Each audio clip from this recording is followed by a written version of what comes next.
So in last lecture, we discussed about the multiple always block, and uh, we have seen that we can write the behavior model of any design by using multiple always block. So one more example I will take here to describe the use of multiple always block. And in this example, I will write the Verilog code of positive edge triggered D flip-flop using multiple always block. Then I will write the test bench for that and I will show you the simulation result. So here this is a D flip-flop and this is the Verilog code of D flip-flop by using single always block. So here we are using single always block and already we have written this code in previous lecture, so you can go through that lecture how exactly this code is working. You can find out from that. This D flip-flop is having one asynchronous reset input and it is active low. At any point of time, if reset input is low, then the flip-flop will reset, means output will become 0. Now, for the normal operation of this flip-flop, this RST input, it must be 1. So if RST input is 1, then and if we are having this type of clock at the clock input, then at the positive edge of the clock, at this positive edge of the clock, whatever will be the value of this D input, that will be transferred to the output, right? So this is the normal operation of this flip-flop. Now we will write the Verilog code by using multiple always block. So here this module, we start with module and we end with the end module. Up to here the code is same, right? Up to here the code is same. It has 3 ports, that is D, CLK, RST and Q, 4 ports. Inputs are D, CLK, RST and output port is Q. Q is also declared as rig type. Now in this code we are having 2 always block, right? This is always block number 1 and this is always block number 2. So in first always block we are having neg edge RST in the sensitivity list. So whenever there is a negative edge on RST input, then always block number 1 will be activated. And inside the always block we have written we have written if statement, and with this if statement we will check the condition RST is equal to 0. If this is the case, then 0 will be assigned to Q. Now if at any point of time positive edge is detected on the clock, then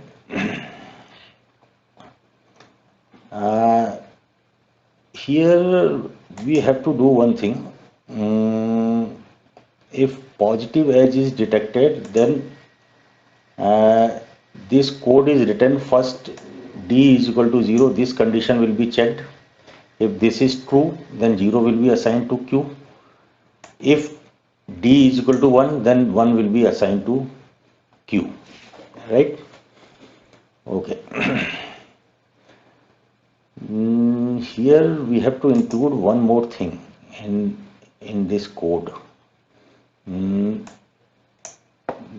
I will add this here now.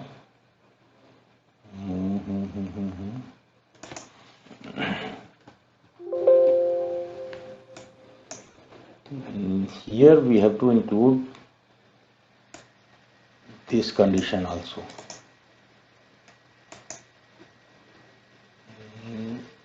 If here we can include that condition also.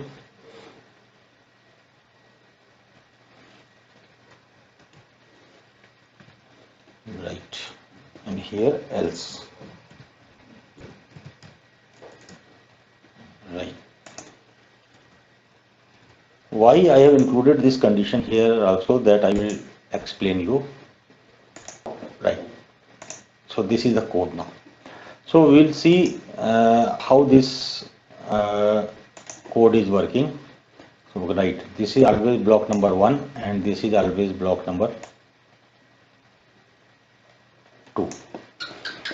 So let us assume we are having RST input, some this type of signal we are having, right, like this, and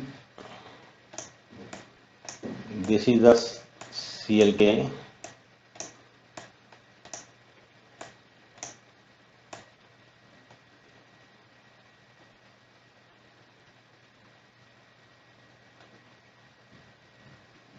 right, some this type of clock signal is there at the CLK. Now at the positive edge, means at this edge, the value of D will be transferred to the output, provided reset is 1. Okay, right. And here we will see some Q. Let us assume this is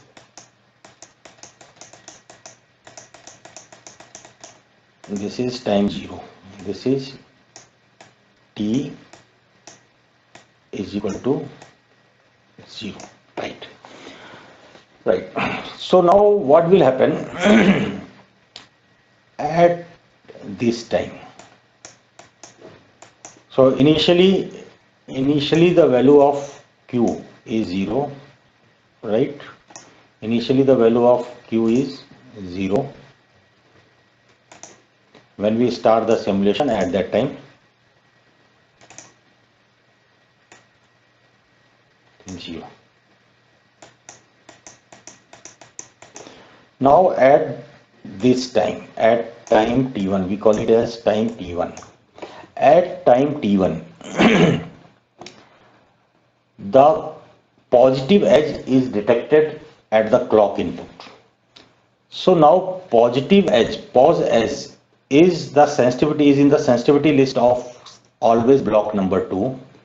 So always block number 2 will be activated. Now the first condition here, RST will be tested. If RST is 0, then 0 will be assigned to Q. So see at this time, what is the value of RST? The RST is 0. So this 0 will be assigned to Q. So Q here will remain 0. So if we have not included this condition here, if we have not included this condition in this part of the program, then you see what will happen if this part is not there in this program, right? So at time t1, when the positive edge on the clock is detected, then always block number 2 is activated, and then these statements will be executed. Whatever is the value of D, that will be allocated to Q. So the value of Q will change, right? Though at this time the RST signal is 0. So when the RST signal is 0, output should not change. Output should remain 0, right? So if we will not include this part of the code, then what will happen? With this positive edge, the output will change depending upon the value of D, right? This should not happen. That's why we have included this part of the code here also. Okay.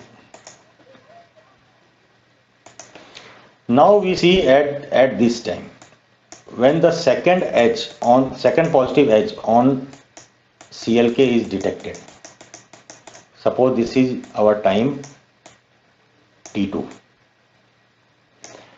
Now at this time second edge is detected, so again the always block 2 is activated, and first condition, if RST is equal to 0, this will be evaluated. So at this time also you find here RST is 0, so Q will remain 0.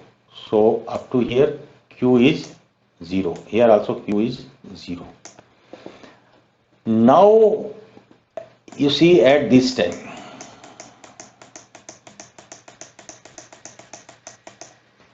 suppose this is time T3. At time T3, RST signal goes from 0 to 1. Means it is a positive edge now. But in the first always block, we have included neg edge RST. So this positive edge on the RST will not be detected. Always block will remain suspended. There will be no operation. Now you see this time. No, this is not the time.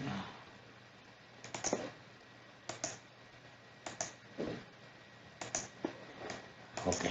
Now the next positive edge on the clock is detected at this time.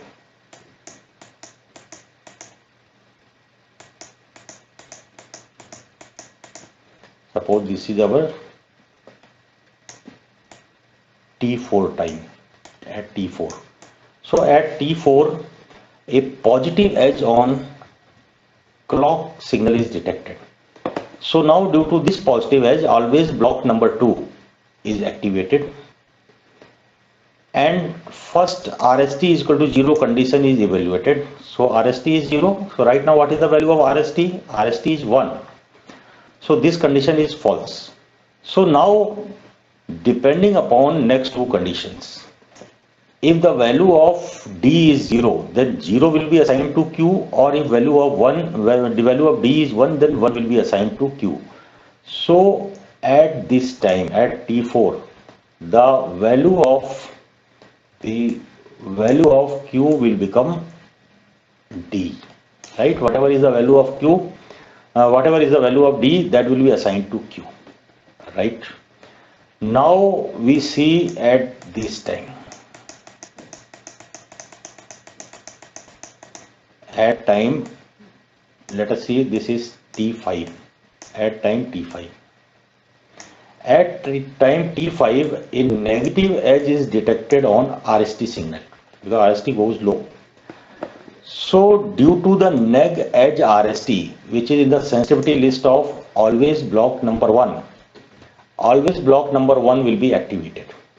Now this condition is evaluated if RST is equal to 0, yes. So after the negative edge, the value of RST is 0. This is true. If this is true, then 0 will be assigned to Q. So at time T5, 0 is assigned to Q. So Q will become 0. Now we see at this time. Suppose this is your time T6. So at time T6, at this time, the positive edge on the CLK signal is detected.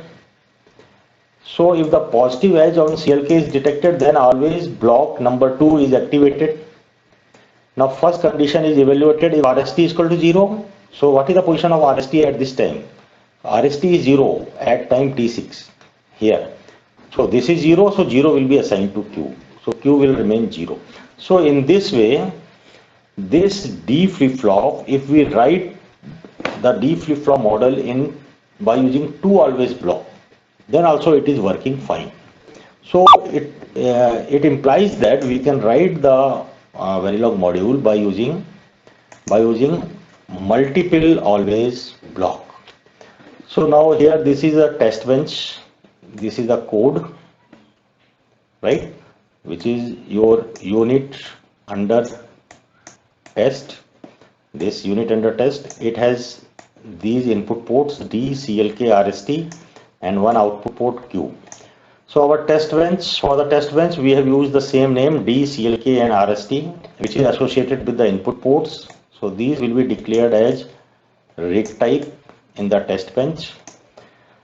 And the Q is the one of the port of the test bench which is associated with the output port of the unit under test. So this Q will be declared as wire, right? So this is a test bench. Already we have written this test bench in when we wrote the Verilog module of D flip-flop. It is exactly same here. There is no change in the test bench. So if we run this test bench, then this is the simulation result which we get. Now see here in this result, this first waveform, this is the Q output waveform. This is the waveform of the reset input. This is the waveform of the clock input, and this is the D input, right? Now you see at this time, when the time is 80 nanosecond, at this time RST signal is high. See here, this is high. It will remain high up to 120 nanosecond. So your normal flip-flop will work as per the D flip-flop operation between 80 nanosecond to 120 nanosecond. Now you see here, this is the positive edge of the clock. At this positive edge, since RST is 1, whatever is the value of D, that will be transferred to the output. So now you see at this time, what is the value of D? D is 0. So D is 0, that's why this Q will become 0. Now the next positive edge is detected here at this time on the clock. Here also RST is 1. Since RST is 1, so at this time whatever is the value of D, what is the value of D? D is 1 right now. So this 1 is transferred to the output Q, so output will become 1. Now we see and next positive edge, this positive edge of the clock, at this time the value of D input, see here, it is 0. Now this 0 is transferred at the output Q, so Q will become 0. We see this positive edge of the clock. At this positive edge of the clock, the value of D input is 1, so output Q will become 1 here. Now we see this positive edge of the clock. At this positive edge of the clock, the value of D input is 0. That's why the Q at this time it will become 0. Now we see this positive edge. At this positive edge, the value of D input is 1. That's why the output will become 1 here. Okay, so in this way, this waveform is showing us the simulation result of the test bench, which just in the previous slide we have written the same, right? Okay.